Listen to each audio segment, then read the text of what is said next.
Well, good morning, everyone. Welcome to the Couples Academy show. It is Friday, and as you know, this is Ask the Experts. It's all about you. Whatever question you have, whatever your situation is, it's an opportunity to get a deeper dive, to get an explanation, to get the how-to, so you know what to do in your life and in your marriage. Maybe you're single, right? Maybe you're separated. Maybe you're divorced or on the verge of divorce. Whatever your situation is, we want to be able to speak to that. And that's what this is all about. So make sure you get your questions in early so that we can address them and get to work. Remember, before we get started, we want to encourage you to like, share, and subscribe. Let the world know that we are here because this is information that can also help to inspire other people. Someone said that you are the sum total of your 5 closest friends, and whatever their status or situation may be, most likely you may fall in the same realm of where they are. So if you're not doing the best, maybe you know others who aren't doing the best either. Maybe you know others who need hope and inspiration. And really, if we all begin to improve our lives, our marriages, our homes, our families, it will make an impact in this world. All right, so we want to get to your questions. Hope to hear from you. Listen, before we get started, as you know, we have our big gala coming up in just a couple of weeks. I think we're almost at 22 days left. If you haven't gotten your tickets, make sure you go ahead and do that. Just go to the website, click on couplesacademy.org/events. We're almost sold out. We're excited about that. People are driving in, flying in from all over the country. All over the country, and we're excited about it. It's going to be an amazing event. Also, Last Chance Weekend is the second weekend of this month coming in October. We want to make sure that you get in and there's space for you. Some of you are in trying times and you're looking for help, and we want to be able to do that for you. Listen, before we get into today's conversation, we're going to go to a quick commercial break, and on the other side of that, we're going to dig in deep to answer your questions. So post them. We will be right back. Stay tuned. Welcome to the Couples Academy app. The Couples Academy app is your go-to hub for how to do marriage right. Get started with our app today by perusing our amazing features that conveniently allow you to connect. This app is packed with powerful content and resources to help you grow and stay connected. With this app, you can watch our messages, find marriage resources, watch, listen, and read the real-life stories of restored couples. Sign up for events, read articles and blog posts, stay up to date with push notifications, share your favorite messages via Instagram, Facebook, Twitter, or email, and download messages for offline listening. For more information about the Couples Academy app, go to couplesacademy.org.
All right, guys, we're back. You're watching the Couples Academy show. We're going to dive into some of these questions. I want to start with one. I actually have been getting a very similar question from a variety of individuals over the last couple of weeks, and this is it.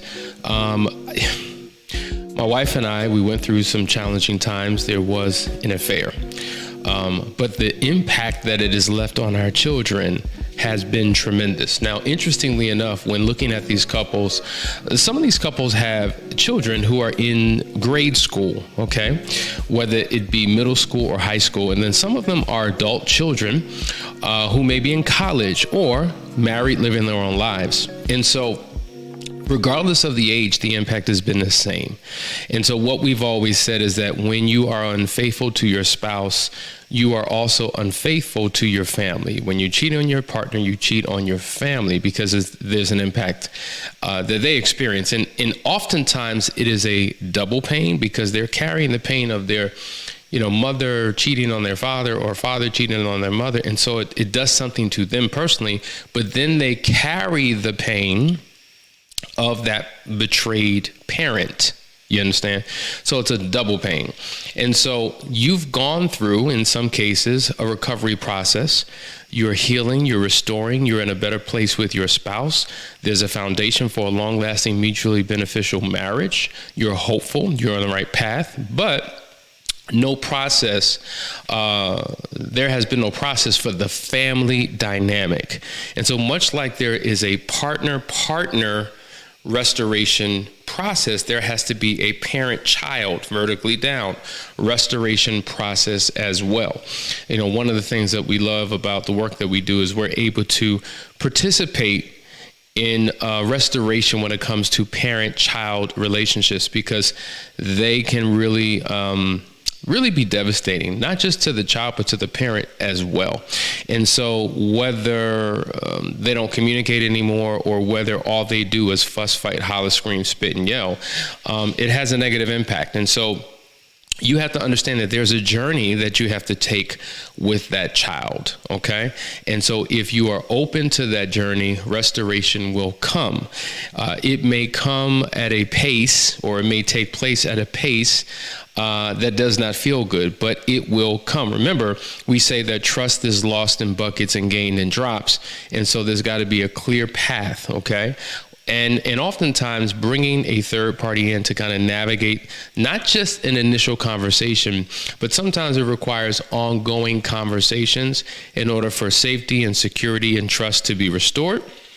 And so if you find yourself in that place, just know that we are here to serve you in that particular way. Some people make the mistake of saying, my kids, they'll be all right. They'll get over it. If mom and dad divorce, they understand what it is. They'll be fine. And so whether the child, once again, is in grade school or an adult, it has an impact. It has an impact. At the end of the day, I don't care how old a child is, an adult child is, their goal is to make their parents happy, to please their parents. I mean, we all, I think, have that. We all want the approval. We all want the love of a parent. A lot of times as children, if we have not received it, there's a deficit, and we're looking to play out scenarios with others that weren't played out in our own parent-child dynamic, or we're seeking from others what we never got from that parent-child dynamic. So I don't think you ever outgrow the desire to be in good relationship with a parent. So when something like this devastates and fragments that relationship, you have to be just as intentional to restore it as you were with the spouse. Okay. So I hope that kind of addresses that particular issue, because it's been coming up again and again and again. And so if you have further questions about that, please reach out so that we can do a deeper dive. All right, Daryl has a question here. It says, someone asked me if it doesn't work out between my wife and I, what is the game plan? And I told them I don't have a game plan. I'm all in. Am I wrong for thinking that way? I would say absolutely not. I think that is the exact way to think. When it comes to us, we've made a decision that divorce is not an option. And so there is no plan B. There is no alternative route. It goes back to the whole notion of what radical husbands do. One of the chapters talks about the importance of burning your ships. And so in essence, there was a conquistador from Spain that took his military to the coast of Mexico. And there, Their attempt was to overtake Mexico and steal all of their possessions. Every other nation who attempted to do it in time past failed miserably. They all got defeated. However, this particular Spanish conquistador and his army, they had a pretty good track record, and they were successful. And so before the fight, the soldiers said to the captain, they said, inspire us, motivate us before we go out and engage in war with this particular people. And so he thought about it for a second, paused, and then told his soldiers to burn the ships. And he was just like, burn what ships? Burn the ships that we came in on. Well, why would we do that? Because I don't want there to be a plan B. Either we're dying here because we lost, or we will be victorious and we will go back home on their ships. In essence, he was saying there is no other option but to win, but to conquer, but to succeed. And that is the same mindset that you have to have, regardless of the facts. Whatever the facts may bear, they are irrelevant. That's why the scripture says that we should walk by faith and not by sight, not by senses, not by what we see, not by what we hear, because oftentimes our spouse can say all types of things that reinforce the doubt and the insecurity and all the things that we struggle with, and we vacillate back and forth based upon their words. But we know oftentimes spouses speak the language of feeling. So in this moment, this is how I feel, and I feel like it's over. But in another moment, I feel hopeful, and maybe we should work on this. And so if you're being tossed to and fro like a leaf being blown by the wind because you've paid attention to what was said, there's no stability in that. And so your motivation, your desire, your work effort towards restoring the relationship will be up and down and all around and inconsistent. You have to be consistent in an inconsistent world. You have to be stable where there's instability. And so regardless of what your spouse is saying, regardless of how they're feeling, regardless of what the facts may bear, it may look as if you're moving closer to a divorce. All I know, because I've been in this seat for quite some time, even when spouses have filed papers and there's a court date, yet and still, a lot of them will still come for one last chance, just to see if it's possible, because something within them still desires to have it. If you're with a spouse who's constantly threatening to leave or is in a space of, I don't know.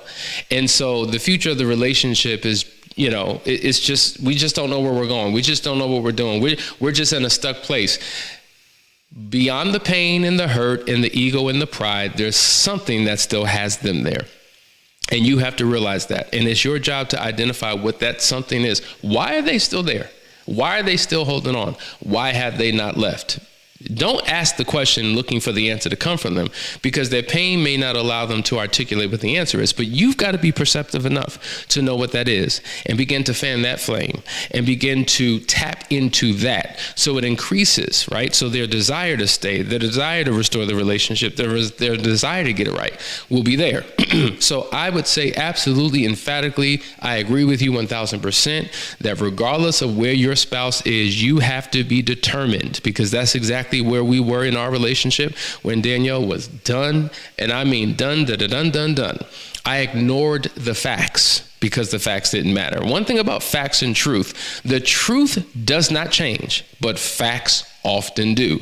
That's why I don't get down with science, because science will tell you the evidence is conclusive that this is the reality, and then another report comes out and then it changes, and then another report comes out and then the facts are always changing, but the truth has been there before we were here.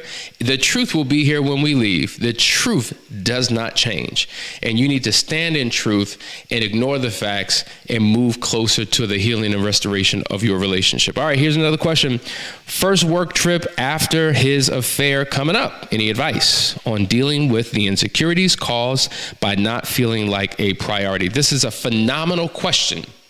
Let me tell you something. We've been doing this work for quite some time, but when the pandemic happened, I noticed that there was a shift in how couples would function. See, as long as we were trapped in the same house and you couldn't go anywhere and I saw you, right?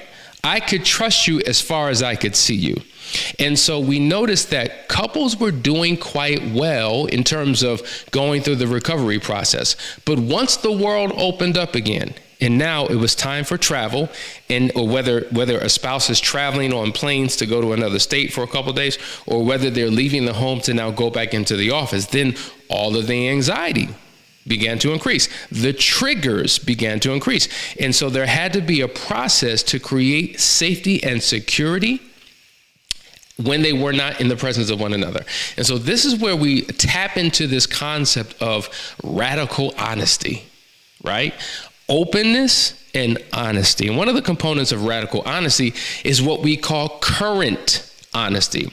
And current honesty is when you are open and honest and transparent about your situation, about your whereabouts, about what you're doing, about, who you're with.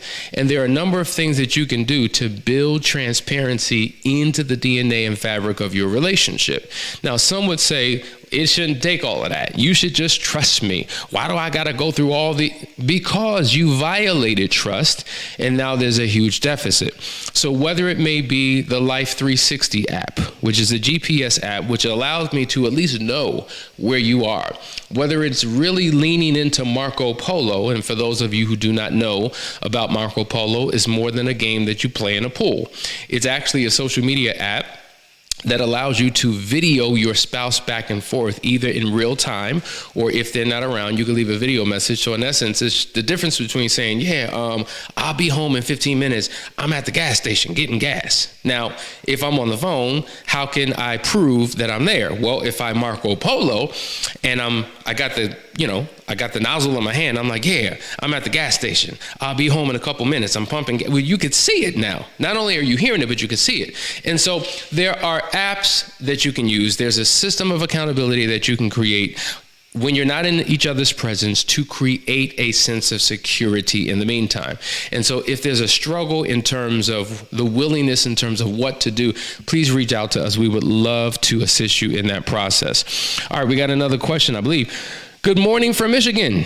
Kathy and I are still together and going strong. Much work to do, but thank you all. Well, listen, it is great to hear from you, and I'm glad that you two are still in there doing the necessary work. We appreciate you. Thank you for your commitment. Listen, we're going to go to a quick commercial break. There's some questions on the other side of this. If you haven't posted your questions, get it in before we end the show. Stay right there.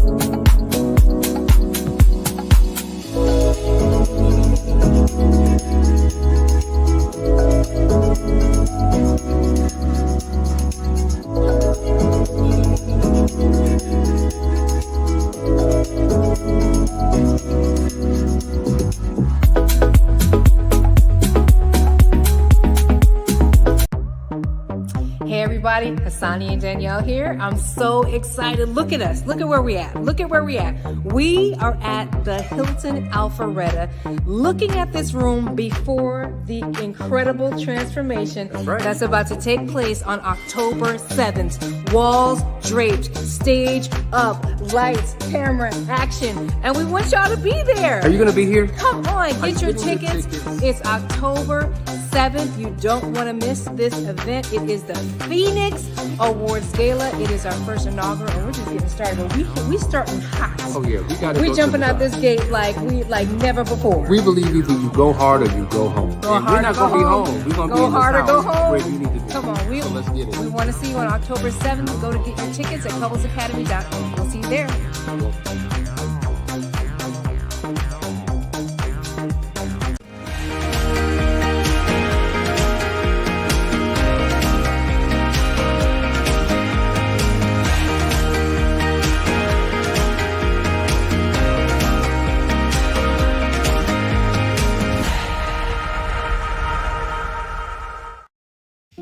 Hey guys, we're back. You're watching the Couples Academy show. Thank you for the questions. Thank you for the shares. Torre, I appreciate you. Thank you for being the one who shared it on your page. I see you, and I can see those who do and those who don't, but it is what it is.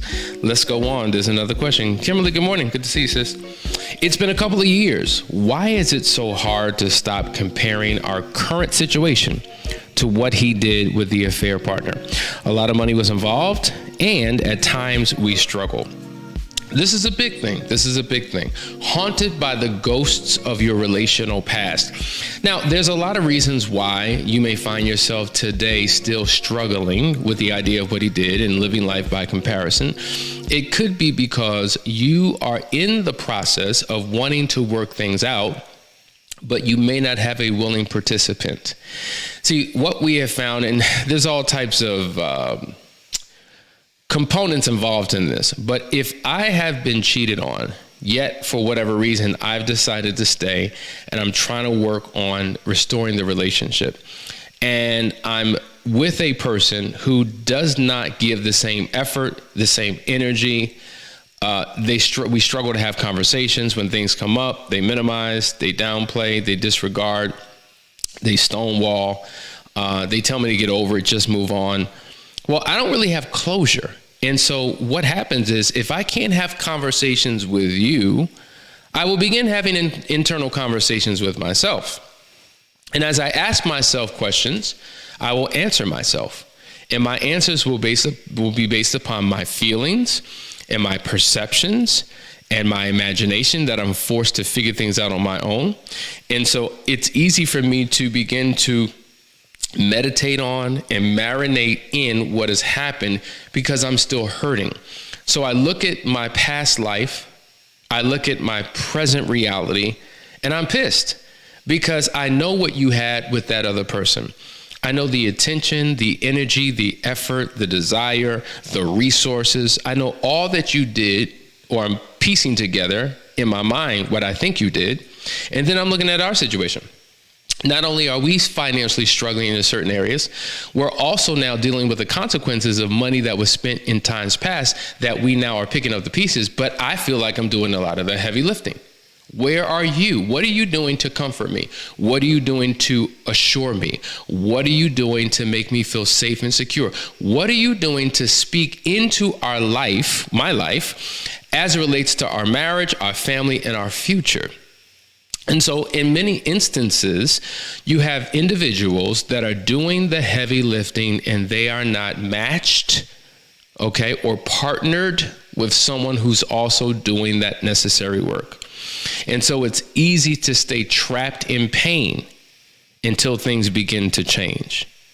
Does that make sense? And I think that that's a reality that so many people find themselves in. It would be so great if you had two willing participants who were willing to do the work. But until that work is done, and what does that work mean? Because oftentimes people just want to race through the process. Why don't you just forget it? Just leave it alone. That was in the past. Why are we still dealing with that? Because there's residue from the past. You know, if you think about it like this, and we've made this comparison before, when you find out that your spouse has been unfaithful, it's devastating. It's almost like dropping a bomb. Right? And we've seen this before, how nations would war against each other, and you have the Air Force come in and they're dropping bombs and just blowing up buildings and things of that nature. Well, while they're destroying buildings and infrastructure, people are also impacted. Yes, some die, but some survive. Imagine a bomb or a weapon shooting a bullet, and it gets wedged in your body, right? So there's an explosion, and now there's shrapnel in your body that's not coming out. So the war took place 2 years ago, but I'm still limping. I'm still dealing with the impact. I'm still psychologically struggling from PTSD as a result of what is happening. And I'm not getting the help and the support that I need. Now, the enemy who did it to me, I never see that enemy again. They caused disruption and they left. But what about when the person who did it is the person that you're married to? And now you're forced to see them and deal with them and experience them every single day. And they're unrepentant, right? They're not remorseful, okay? They're not open and honest and transparent and willing to talk about it. They're not willing to help me in my journey. They're not willing to help me get to a better place. They're standoffish, they shut down, they stonewall, they do all these type of things. Of course you will live life by comparison. Now, if that's not your situation, maybe there's some other particular issue why the comparison is there. But from my experience, oftentimes that plays a major role in why people cannot move forward. So I would say if you are the former offender, you have work to do to help you and your spouse to get to a better place. All right, I think this is a question. Once you truly forgive, do you think old feelings are likely to resurface? I need more clarity when you talk about old feelings. Whose old feelings? So just, I don't want to assume what you're saying. So if you could just add more detail to that, I have no problem answering that question. We have another question here. Good morning, CT. Well said. That is exactly where my relationship stands. We are in therapy together, but still very difficult at times. It's been 2 years since D-Day. Yeah. And so thank God that you're in therapy. I'm glad that you two are willing to get the help that you need. You know, my question that I always ask is the therapy that you're getting, are they specifically addressing the needs and concerns that you're struggling with in your marriage? Do they have any type of experience or expertise speaking to the recovery process when it's attached to an affair? Because there is a trauma that people experience as a result of this type of experience in a marriage. And so if he or she, the therapist, is well trained and equipped to guide you, then excellent. I think that it's important to have a combination between counseling and coaching. Therapy is a very, very important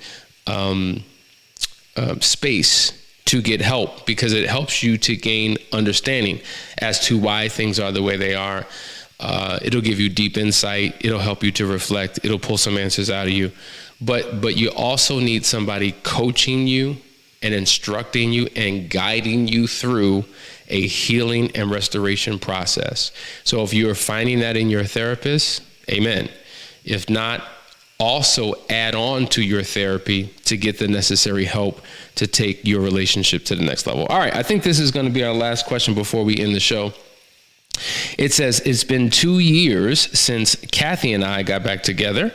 There are still instances where she's triggered. I have really had to learn how to step up and be there for her like I never have before. There are also times when I feel bad from someone else's situation. I worry that it can trigger her. Okay. I do all I can to show her she is special, appreciated, and loved. Yeah. So is there a question in that?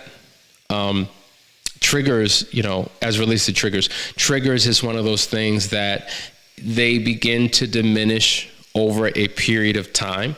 And so initially you're triggered every day, all day, twice on Sunday, multiple triggers by a variety of different things. And then over time, if you're doing the right thing with your time, if you're getting the right help, the trigger will still be there, but it's less frequent. Right? It's more infrequent, and then it becomes paced out. And so you may be a year in, 2 years in, and there's still a trigger. But let's just rewind the tape and go back to day one and make a comparison, right? How far have you come? Will you ever get to a place where the trigger is no longer there? I don't know. Maybe it's so infrequent that it's now manageable. And I think at the end of the day, that's what it's about. Certain triggers you can overcome, certain triggers you have to learn how to manage.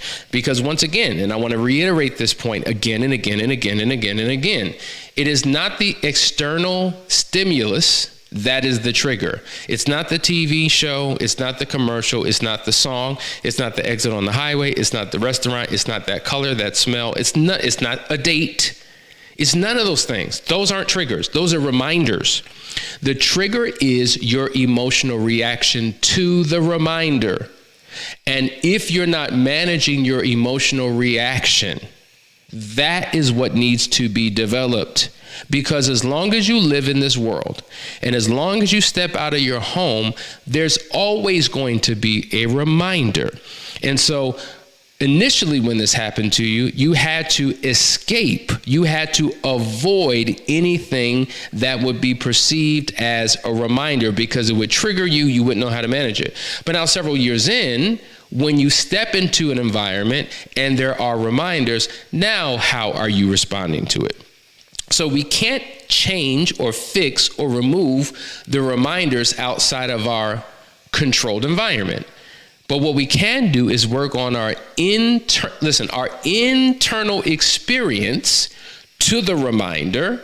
And so therefore, the things that once used to trigger us no longer trigger us because we're healing, we're growing, we're becoming the best versions of ourselves, we're in a better place, and that's how we overcome it. Does that make sense? So listen, when your spouse is triggered, this is a phenomenal opportunity if you handle it well. You can ignore it. You can move in different directions. You can get weird and uncomfortable, or you can hit it straight on. Listen, babe, I noticed that, you're off. Is everything okay? Can I speak to certain things? Now, we talk about when your spouse is triggered, as the former betrayer, what are some things that you can say in the midst of the trigger that will help your spouse understand that you are here, that you understand, that you're willing to support in any way they can. There's a process, right? So we take them through techniques to know what to say and what to do in the midst of the trigger. When you show up in that way, you don't realize how valuable that is, because a lot of people feel like my spouse just doesn't understand. I feel like I'm alone, dealing with this all by myself. Will I ever have anybody who truly supports me? Will I ever have the support that I'm looking for in my spouse? I still want him to show up. I still want her to show up, but it just doesn't seem to work. And so when you begin to rise up in that season and in that space and in that moment, it makes all the difference in the world. Guys, I hope this was helpful and you got something out of this conversation. I'm excited. We're going to be continuing next week in something that we started, which is sex addiction. We got to talk about that because that is one particular type of an affair that can take place in a marriage, but it's big. It's big. We need to learn what it is, what it isn't, and how to overcome it. If we are the spouse or the partner of someone who has the addiction, what does that mean for us? How can we navigate through and overcome that challenge? That's what we're talking about all next week. So get ready. Love you guys. Have an amazing weekend, and I'll see you on Monday. Take care.